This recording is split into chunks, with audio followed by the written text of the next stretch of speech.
Hola chicos y chicas, en esta clase de física empezamos a analizar cuestiones relativas al movimiento de los cuerpos, que es el fenómeno físico que fue estudiado ya desde la antigüedad, pero que nosotros vamos a tratar de atravesar por algunos valores o algunos parámetros que nos permiten describir. Ustedes al inicio de la clase se encontraron con algunos datos que describen el movimiento. Acá vamos a usar algunos de ellos. La rapidez, que es la medida de la velocidad, la van a tener indicada en este relojito, en este velocímetro que tiene este simulador. Vamos a también tener indicada la fuerza que se aplica sobre un cuerpo, con los valores. Vamos a trabajar con algunos valores de masa característicos. Y este simulador permite modificar la fricción, es decir, aumentar la rugosidad de la superficie del piso desde 0 hasta un valor máximo permitido por el simulador. Fíjense cómo cambian las características de la superficie desde mucho hasta nada, y cuando marca nada lo representa como si fuese hielo. En la práctica, el rozamiento entre cualquier material y el hielo no es 0, pero un valor muy bajo, por eso se considera acá en este simulador que es 0. En la clase apareció un concepto que fue por primera vez acuñado por René Descartes, un filósofo, matemático, filósofo natural del siglo XVII, que es el concepto de cantidad de movimiento. Este René Descartes es el mismo por el que se le colocaba el nombre de ejes cartesianos a los ejes que venimos usando en matemática. ¿En qué consiste la cantidad de movimiento? Es una magnitud física, vamos a ver que está relacionada con la fuerza, esto lo vamos a ver en próximas clases, pero que se puede calcular multiplicando la masa del cuerpo por la velocidad. Nosotros acá vamos a tener el valor de la velocidad, así que podemos pensar en algunos ejemplos concretos. Fíjense, voy a tomar un cuerpo de estos que están acá, una caja de madera que tiene una masa de 50 kilogramos. Y le voy a aplicar una fuerza de 100 newtons. Esto lo puedo hacer con este comando, donde aparece fuerza aplicada. Aplico 100 newtons.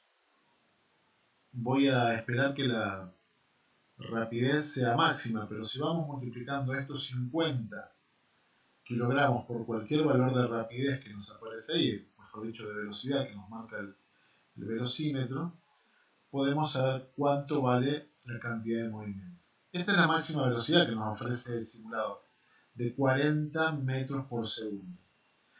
Yo tengo una masa de 50 kilogramos y la multiplico por la velocidad de 40 metros por segundo, obtendría un valor de 2000, medido en la unidad newton segundo, que es la unidad de cantidad de movimiento. Cambiemos algún valor, por ejemplo, agreguemos masa. Si yo agrego masa, quiero aplicar una fuerza de 100 newtons, fíjense que la rapidez aumenta más lentamente que antes, y esto está vinculado con un concepto físico que es el de la inercia. La inercia es la resistencia que oponen los objetos a que le cambiemos el estado de movimiento. Por ejemplo, si ustedes viajan en el urbano y el urbano frena de golpe por alguna situación, el cuerpo de ustedes va hacia adelante porque tiende a seguir en el mismo estado de movimiento que estaba, viajando en una dirección en el colectivo.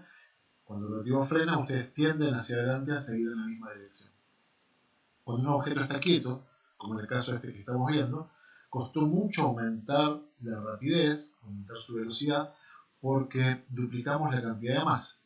Ahora tengo una masa de 100 kilogramos, dos cajas de 50 kilogramos cada una, y una velocidad de 40 metros por segundo, que es la máxima que me ofrece el simulador.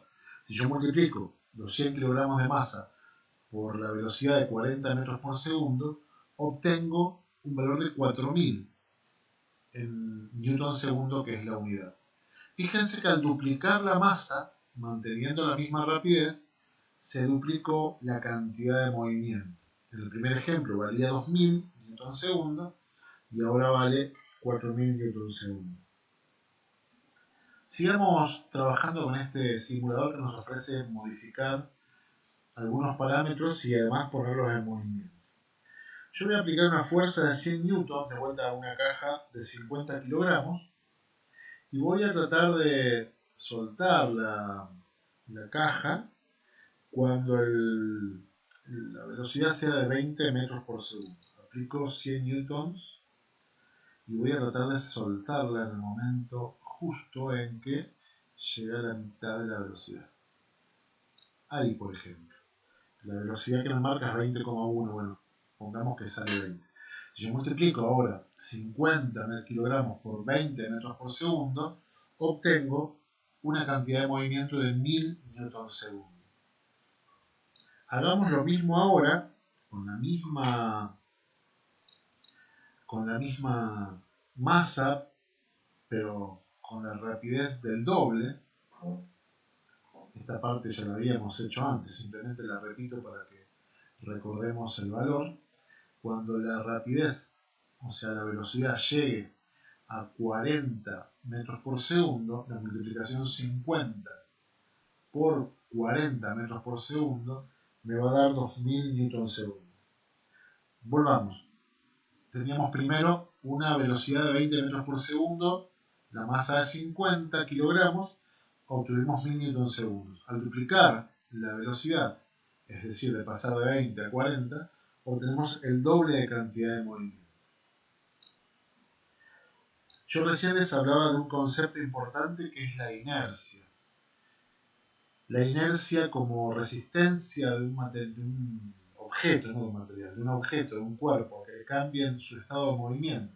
Es decir, si está quieto que lo pongamos en movimiento y si se mueve que lo podamos detener, también se puede medir en movimiento. La inercia en movimiento está relacionada con la cantidad de movimiento del cuerpo, con este valor masa por velocidad. Y lo vamos a probar para una masa de 50 kilogramos y una fuerza de 200 newton.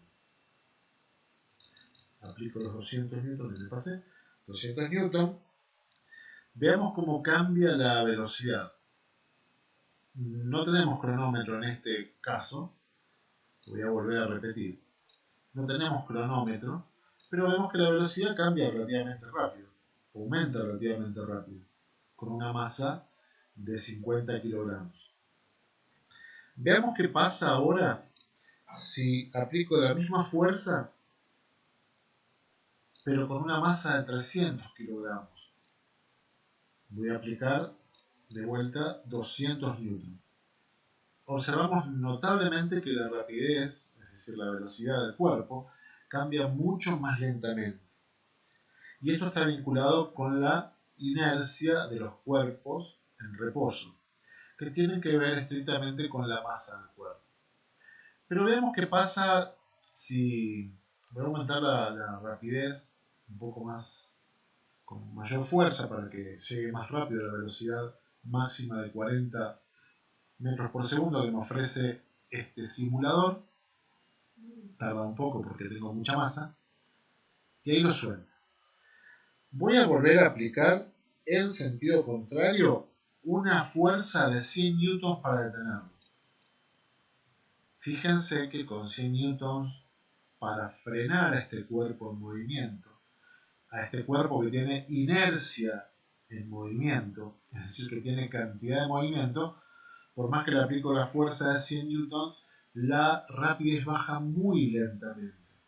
Fíjense qué pasa a medida que le voy quitando masa. Le saco los 200, me quedo solo con 100, la rapidez disminuye con mayor rapidez, valga la redundancia, y aumenta esta disminución si la masa es más pequeña. Fíjense cómo baja mucho más rápido la velocidad. ¿Qué significa esto, físicamente hablando? Que la cantidad de movimiento está vinculada con la inercia de los cuerpos en movimiento. Un cuerpo que tiene más cantidad de movimiento, o sea que la multiplicación masa por velocidad es más grande, es un cuerpo al que le cuesta mucho que le cambiemos su estado de movimiento. Es decir, que le disminuyamos, como vimos en el ejemplo, su velocidad.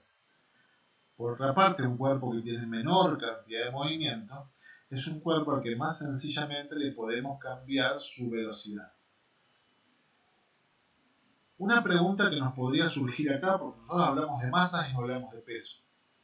¿Por qué el peso del cuerpo no actúa?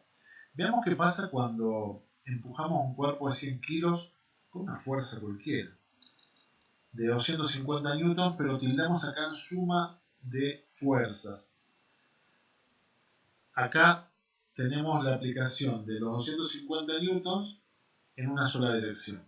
¿Qué pasa cuando le agregamos fricción, es decir, cuando el piso se vuelve más rugoso? Hay una fuerza que se opone al movimiento, que es lo que nos pasa habitualmente cuando queremos correr un mueble en casa o el banco en la escuela. Hay fricción con el piso y entonces hay que aplicar una fuerza relativamente importante para poder mover un determinado cuerpo. Pero fíjense que en este esquema de fuerzas que nos ofrece el programa, no aparece la fuerza peso. ¿Por qué no aparece la fuerza peso? Porque no nos importa qué pasa en sentido vertical. Es decir, acuérdense que de acuerdo con lo que ustedes encontraron en la clase 3 de física, la fuerza siempre apunta al centro de la Tierra. Es decir, si vemos la porción de Tierra como si fuese un plano, apunta hacia abajo. Y en este caso esa fuerza ni aporta movimiento ni se opone al movimiento. Por eso cuando pensamos en términos de qué cosas intervienen en el movimiento de los cuerpos sobre un plano horizontal, que puede ser el piso, una mesa o cualquiera de los planos que consideremos con orientación horizontal, el peso no interviene, pero sí interviene la masa como esa resistencia que se mueve un cuerpo. Bueno, espero haber sido claro con la explicación que les di en los ejemplos. Tal vez pasa un poco rápido porque el video y el movimiento del simulador hace que uno tenga que ir relatándoles un poco rápidamente esto. Pero si ustedes quieren explorar el simulador, lo van a encontrar en esta dirección que les estoy resaltando acá, PET Colorado.